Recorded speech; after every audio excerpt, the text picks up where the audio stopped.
Two of them are Maddie Lou Trimble and Mary Kay Duskin.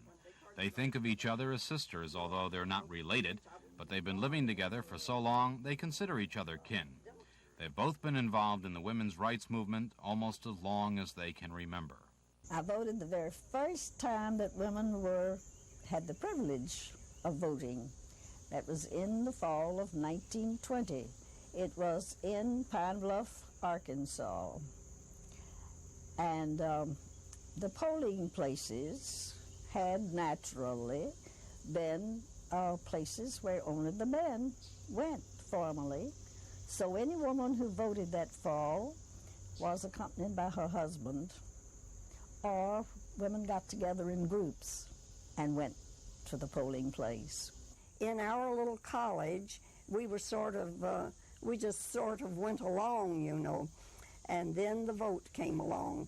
And one of my friends, who happened to be the dietitian in the dining room, said to me, well, I know you've been to that YWCA class and you keep talking about women, and so I think we'll go vote.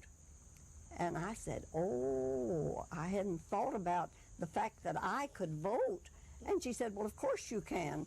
And so we went off to vote. And people looked at us askance when we came in, but we voted. And then she said, don't say anything about this.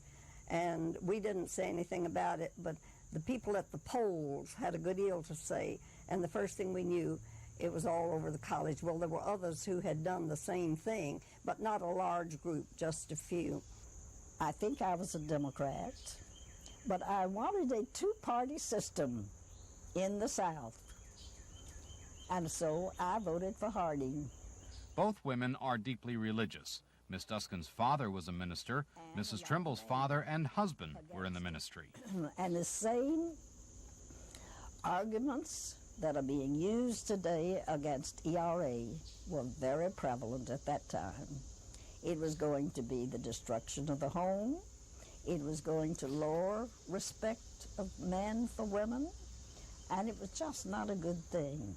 There were even churches that took a stand against it.